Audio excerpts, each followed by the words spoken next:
जय Shri Ram dear students, माँ classes के ऑनलाइन प्लेटफॉर्म पर आप सभी का स्वागत है। आज अपने क्लास है विज्ञान में भोजन टॉपिक है। भोजन ये कहाँ से आता है।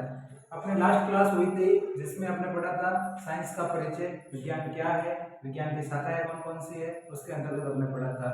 कल किसी कारणवश अपनी क्लास नहीं हो पाई थी। अपना कल क्या अपने जाने का हो गया था जयपुर, अचानक प्लान बन गया था तो जयपुर माँ के दर्शन करने गए थे अपन। तो उसमें अभी आज जो भोजन पढ़ेंगे, और भोजन से पहले जो मैंने एक वीडियो बनाया था साइंस क्या है मतलब उस चैप्टर के अंतर्गत, तो कुछ कमेंट थे कि साफ नहीं दिख रहा है, आवाज स्पष्ट नहीं आ रही है। तो आज अपना जो वीडियो बनेगा उसके अंतर्गत क्लास में अगर कोई प्रॉब्लम आए तो कमेंट में बता देना, ठीक है। भोजन टॉपिक है, भोजन ये कहाँ से आता है। उससे पहले अपन ये पढ़ेंगे कि भोजन क्या है और भोजन क्यों करते हैं। हम सभी को भोजन की आवश्यकता क्यों होती है। भोजन की आवश्यकता इसलिए होती है कि भोजन से अपने को ऊर्जा मिलती है। अपन जब भोजन करते हैं तो भोजन से अपने को शरीर के अंदर ऊर्जा मिलती है। ऊर्जा मिलने के बाद अपन क्या कोई भी काम कर सकते हैं। तो कार्य करने की क्षमता, कार्य करने की क्षमता, कैपेसिटी मिलती है। कैपेसिटी अपनी बढ़ती है, ऊर्जा यानी एनर्जी मिलती है। तो भोजन करते हैं तो अपने को भोजन से ऊर्जा मिलती है, कार्य करने की क्षमता। अगर आप भोजन नहीं करोगे तो आपके अंदर कार्य करने की क्षमता कम होगी, ठीक है। यानी ऊर्जा क्या है, तो डेफिनेशन पूछे तो कार्य करने की क्षमता। भोजन क्यों करते हैं, भोजन इसलिए करते हैं कि हमारे शरीर में ऊर्जा मिलती है, ठीक है। अब ये भोजन आता कहाँ से है, तो उसको बोल सकते हैं स्रोत क्या है भोजन के, ठीक है। अब भोजन अपने को दो तरह से मिलता है, एक तो पादपों से मिलता है, पादप से, और दूसरा जंतु से। ये दो भोजन के स्रोत कह सकते हैं, ठीक है। तो पादप से कैसे, पादप से अपने को जैसे फल मिल गया, फूल मिल गया, सब्जियां वगैरह, जितने भी प्रकार से ये पादप से मिल जाएगा। जंतुओं से जैसे दूध है, ठीक है, अंडे है। इस तरीके से अपने को जंतुओं से क्या मिलता है, ये पादपों का हो गया, ये जंतुओं का हो गया।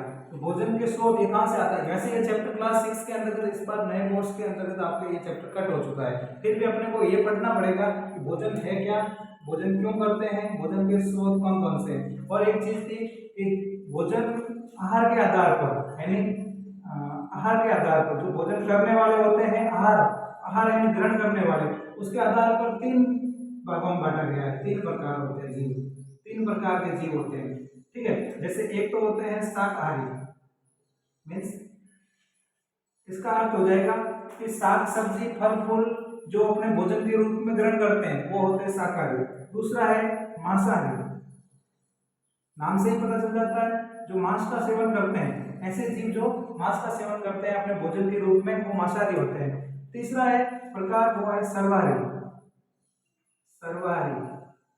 इसमें क्या हो जाएगा, साग सब्जी और मांस दोनों सेवन करते हैं वो मांसाहारी में आ जाएंगे। इसमें लिख सकते हैं शाकाहारी, शाकाहारी में लिख सकते हैं कि साग सब्जी।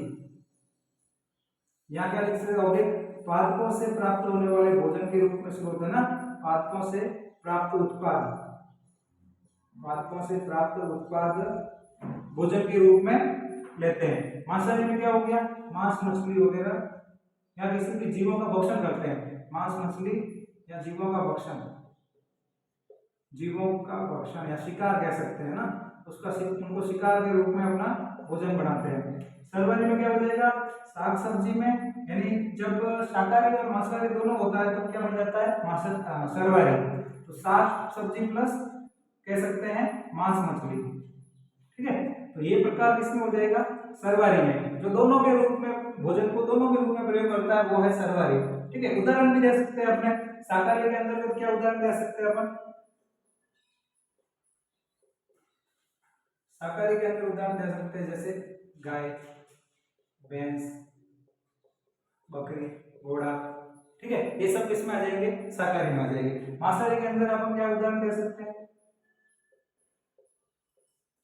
मांसाहारी में लिख सकते हैं अपन जैसे शेर, चीता, ठीक है। ये किसमें आ जाएंगे, मांसाहारी में। सर्वाहारी में कौन आ जाएगा, सर्वरी में वो आएगा जो दोनों साइड था, जैसे उदाहरण के लिए बिल्ली। अब बिल्ली दूध भी पीती है और चूहे को भी खाती है, तो ये उदाहरण हो गया जिसके अंतर्गत मांस और साग सब्जी में, यानी कोई कोई ऐसा जंतुओं से कोई प्राप्त उत्पाद था, दूध किससे प्राप्त था, जंतु से था, तो वो उसमें आ गया सर्वरी। कुत्ता कैसा है, कुत्ता भी उसके अंतर्गत है, कुत्ता और बिल्ली दोनों सर्वरी है। नेक्स्ट कौवा, कौवा भी है सर्वरी। इस प्रकार से अपने जो चीज पढ़ी है आज भोजन का टॉपिक, भोजन के टॉपिक में अपने को एक चीज तो पता चली कि भोजन करते क्यों हैं, इसकी आवश्यकता क्या है। क्वेश्चन बनता है भोजन क्यों करते हैं, इसकी क्या आवश्यकता है। तो भोजन इसलिए करते हैं कि भोजन से अपने को शरीर के अंदर ऊर्जा मिलती है, ऊर्जा से अपन कोई भी काम कर सकते हैं, कार्य करने की क्षमता होती है। अपने जब भोजन नहीं करते हैं तो अपने को कार्य करने की क्षमता, कैपेसिटी उसकी तुलना में कम होती है, ठीक है, और वीकनेस आती है। तो ये हो गया भोजन का महत्व हो गया, भोजन की आवश्यकता हो गई। क्वेश्चन कैसे पूछे तो आंसर वही होगा। उसके बाद सोर्स, यानी उसके सोर्स कौन कौन से हैं, भोजन आता कहाँ से, भोजन आता है तो पादपों से, तीन जंतुओं से, दो ही सोर्स है। नेक्स्ट है, इसके अंदर उदाहरण मिल गया। अब आप नेक्स्ट और भी लिख सकते हो, ठीक है, पर फल फूल सब्जी एक उदाहरण के लिए आ गया। अब दूध है, अंडे है, मछली में जो भी चीजें वो जंतुओं से मिलती है।